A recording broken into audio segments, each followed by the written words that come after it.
আপনারা শুনছেন radio সারাবেলা 98.8 FM।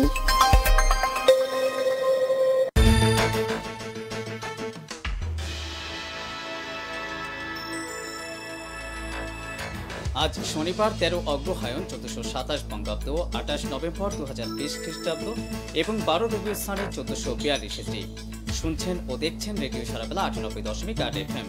সারাবেলা সন্ধ্যা সংবাদে সকলকে স্বাগত জানাচ্ছি। আমি মোহাম্মদ জসিমউদ্দিন। শুরুতে জানিয়ে দিচ্ছি এসকেএস হাসপাতাল প্রধান শিরোনাম। গাইবান্ধার তুলসীঘাটে সড়ক দুর্ঘটনায় এক ব্যক্তি ও দাঁড়িয়ে পড়ে বিদ্যুৎ স্পৃষ্ট হয়ে একজনের মৃত্যু।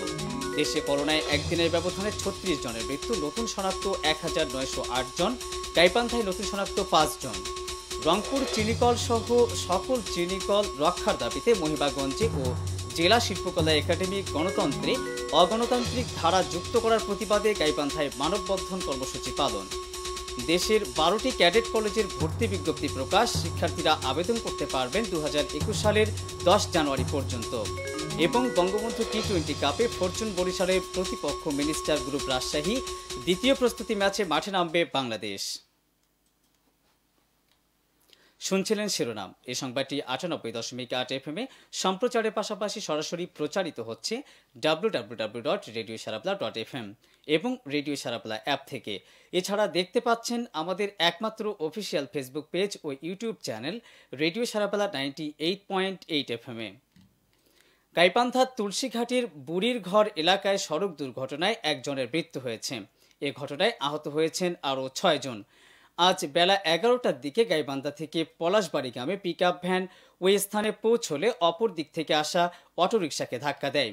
এতে দুটি গাড়ি দুমড়ে মুচড়ে গেলে ঘটনাস্থলেই এক ব্যক্তির মৃত্যু হয়। তারপর পরিচয় নিশ্চিত করতে পারেনি পুলিশ। আহতদের উদ্ধার করে জেলা সদর হাসপাতালে চিকিৎসা দেওয়া হচ্ছে। এদের মধ্যে 3 জনের অবস্থা আশঙ্কাজনক। এ তথ্য নিশ্চিত করেছেন সদর থানার অফিসার ইনচার্জ মোহাম্মদ মাহফুজুর রহমান। এদিকে গাইবান্ধার ঘাগোয়ায় বিদ্যুৎ স্পৃষ্টে আব্দুল মতিন নামে এক ব্যক্তির মৃত্যু হয়েছে। আজ দুপুর 12টায় উপজেলার মীরের বাগান গ্রামে এই দুর্ঘটনা ঘটে। মৃত মতিন ওই গ্রামের আব্দুল হামিদের ছেলে। জানা গেছে, দুপুরে নিজ পুকুরে পানি সেচের জন্য বৈদ্যুতিক ইঞ্জিন ঘরে যান মতিন। এরপর বাড়িতে না ফিরলে তাকে খোঁজার জন্য স্ত্রী সেখানে গেলে বৈদ্যুতিক ইঞ্জিন ঘরে পড়ে থাকতে দেখেন। এরপর মতিনকে উদ্ধার করে হাসপাতালে নিলে কর্তব্যরত চিকিৎসক তাকে মৃত বলে ঘোষণা করেন। এ তথ্য নিশ্চিত করেছেন গাইবান্ধা সদর থানার অফিসার ইনচার্জ মোহাম্মদ মাহফুজুর রহমান। দেশে করোনায় একদিনের ব্যবধানে নতুন করে 36 জনের মৃত্যু হয়েছে। এ নিয়ে মোট মৃতের সংখ্যা বেড়ে দাঁড়ালো 6580 জনে। অপরদিকে একদিনের ব্যবধানে করোনা শনাক্ত হয়েছেন 1908 জন। এ নিয়ে দেশে মোট শনাক্ত হল 4,60,619 জন। এ সময়ের মধ্যে সুস্থ হয়েছেন 2,209 জন। এ নিয়ে মোট সুস্থ হয়েছেন 3,75,885 জন। আজ বিকেলে করোনা বিষয়ক স্বাস্থ্য অধিদপ্তরের সংবাদ বিজ্ঞপ্তিতে এ তথ্য জানানো হয়। এদিকে গাইবান্ধায় একদিনের ব্যবধানে নতুন করে 5 জন করোনা আক্রান্ত শনাক্ত হয়েছেন। এ নিয়ে জেলায় আক্রান্তের সংখ্যা দাঁড়ালো 1,317-তে। এদের মধ্যে 14 জনের মৃত্যু হয়েছে। এখন পর্যন্ত সুস্থ হয়েছেন 1,227 জন আর চিকিৎসাধীন রয়েছেন 76 জন। এ তথ্য নিশ্চিত করেছে সিভিল সার্জন অফিস গাইবান্ধা। অন্যদিকে বিশ্বজুড়ে আবার ভয়ঙ্কর হতে শুরু করেছে মহামারী করোনা ভাইরাস। বিশ্বের বিভিন্ন দেশে এ ভাইরাসে আক্রান্তের সংখ্যা ছাড়িয়েছে 6,19,80,000। এ ভাইরাসে মৃতের সংখ্যা দাঁড়িয়েছে 14,48,928 জনে। এদের মধ্যে সুস্থ হয়েছেন 4,27,84,928 জন। এছাড়া বিশ্বে এখন পর্যন্ত করোনায় আক্রান্ত হয়ে সবচেয়ে বেশি মৃত্যু হয়েছে যুক্তরাষ্ট্রে। বিশ্বের সর্বোচ্চ আক্রান্তের সংখ্যাও এই দেশটিতে। আজ করোনা ভাইরাস সংক্রান্ত পরিসংখ্যান রাখা ওয়েবসাইট ওয়ার্ল্ডোমিটারে এ তথ্য উঠে এসেছে। রংপুর চিনিকল সহ সকল চিনিকল রক্ষার দাবিতে মহিমাগঞ্জে মানববন্ধন কর্মসূচি পালন করা হয়েছে। কেন্দ্রীয় কর্মসূচির অংশ হিসেবে আজ বেলা 11টায় রংপুর চিনিকলের প্রধান ফটকের সামনে এ মানববন্ধনের আয়োজন করা হয়। রংপুর চিনিকল আখ চাষী কল্যাণ গ্রুপের সভাপতি জিন্নাত আলী প্রধানের সভাপতিত্বে এতে বক্তব্য রাখেন মহিমাগঞ্জ ইউনিয়ন পরিষদের চেয়ারম্যান রুবেল আমিন শিমুল, রংপুর চিনিকল শ্রমিক কর্মচারী ইউনিয়নের সভাপতি আবু সুফিয়ান সুজা, সাধারণ সম্পাদক মোস্তাফিজুর রহমান দুলাল সহ আরও অনেকে। এ সময় বেসরকারি চিনিকলের দুর্নীতিবাজ আমলাদের চিহ্নিত করে বিচারের আওতায় আনার পাশাপাশি আধুনিকায়নের মাধ্যমে চিনি শিল্পকে রক্ষার দাবি জানান বক্তারা। এদিকে বাংলাদেশ শিল্পকলা একাডেমি পরিষদ কর্তৃক প্রস্তাবিত জেলা শিল্পকলা একাডেমি গণতন্ত্রে অগণতান্ত্রিক ধারা যুক্ত করার প্রতিবাদে গাইবান্ধায় মানববন্ধন কর্মসূচি পালন করা হয়েছে। আজ সকালে শহরের আসাদুজ্জামান মার্কেটের সামনে এ কর্মসূচির আয়োজন করে গাইবান্ধা সংস্কৃতি কর্মীবৃন্দ। এতে বক্তব্য রাখেন জেলা শিল্পকলা একাডেমির আজীবন সদস্য জহুরুল কাইয়ুম, মিহির ঘোষ, রাগিব হাসান চৌধুরী হাবুল, হেদায়েতুল ইসলাম বাবু সহ আরও অনেকে। এ সময় শিল্পকলা একাডেমি গণতন্ত্রে অগণতান্ত্রিক ধারা যুক্ত না করার জন্য প্রতিবাদ জানান বক্তারা।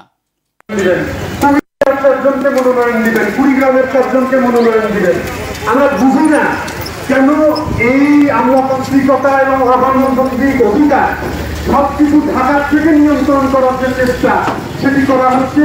আমরা এটা শিল্পকলা একাডেমির কেন্দ্র থেকে সেই শিল্পকলা একাডেমি তো আজকে গণতন্ত্র নির্বাচিত হতে যাচ্ছে এবং সেখানে আমলাতন্ত্র নির্ভর শিল্পকলা করার জন্য একটি প্রচেষ্টা শিল্পকলা একাডেমির মহাপরিচালক তিনি নিয়েছেন এবং তার প্রতিবাদেই আজকে সাংস্কৃতিক কর্মীরা যাদের তারা রাস্তায় দাঁড়ানোর কথা নয়। যদিও আমার মনে হচ্ছে অঞ্চল ভিত্তিক কোনো অশুভ শক্তি কোনো কলকাঠি নাচছে কিনা এটা আমাদের দেখার বিষয়।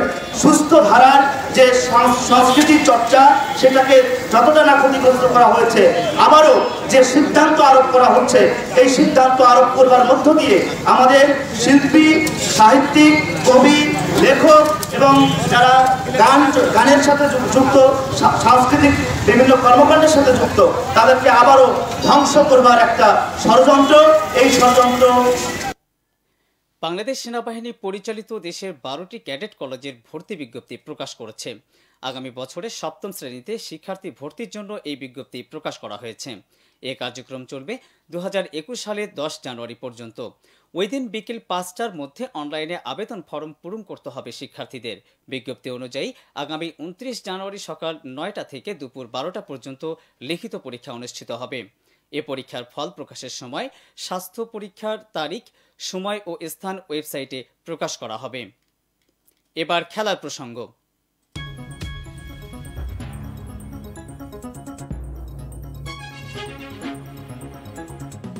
বঙ্গবন্ধু টি-20 কাপে ফরচুন বরিশালের মুখোমুখি হবে মিনিস্টার গ্রুপ রাজশাহী। 2 ম্যাচের দুটিতেই জিতে দারুণ ফর্মে রয়েছে রাজশাহী। তাই তৃতীয় ম্যাচও জিতে সেই ধারাটা অব্যাহত রাখতে চায় পদ্মাপাড়ের দলটি। অন্যদিকে 1 ম্যাচ খেলে হেরেছে বরিশাল, তাই টুর্নামেন্টে নিজেদের প্রথম জয়ের খোঁজে মাঠে নামবে তারা। এই ম্যাচটি শুরু হবে আজ সন্ধ্যা 6:30টায়। এদিকে বিশ্বকাপ প্রাক বাছাই পর্বের আগে দ্বিতীয় প্রস্তুতি ম্যাচে মাঠে নামবে বাংলাদেশ। আল আজিজিয়াহ বুটিককে জামাল ভুইয়াদের প্রতিপক্ষ লোসাইল স্পোর্টস ক্লাব। ম্যাচটি শুরু হবে বাংলাদেশ সময় আজ রাত 8:30টায়। এর আগে নিজেদের দ্বিতীয় প্রস্তুতি ম্যাচের জন্য অনুশীলন শেষ করেছে লাল সবুজের প্রতিনিধিরা।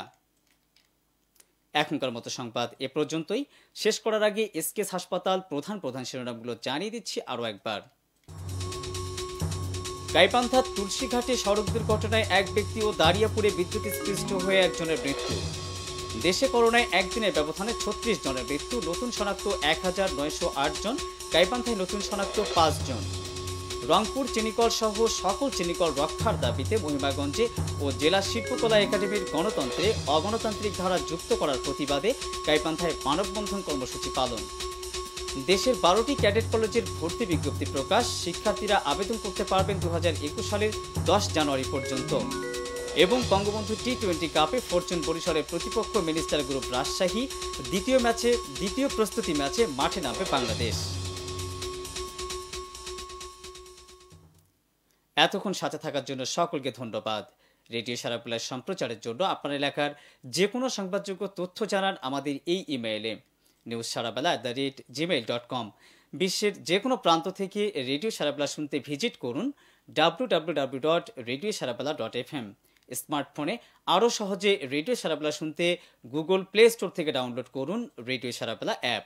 এছাড়া সন্ধ্যার সংবাদটি দেখতে পাচ্ছেন আমাদের একমাত্র অফিসিয়াল ফেসবুক পেজ ও YouTube channel radio সারাবেলা 98.8 FM-এ।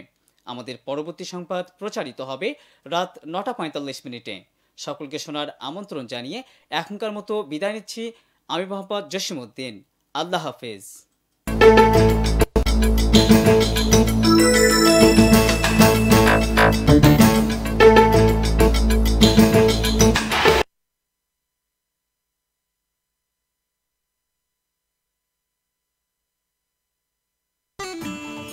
Radio সারাবেলা 98.8 FM মাটি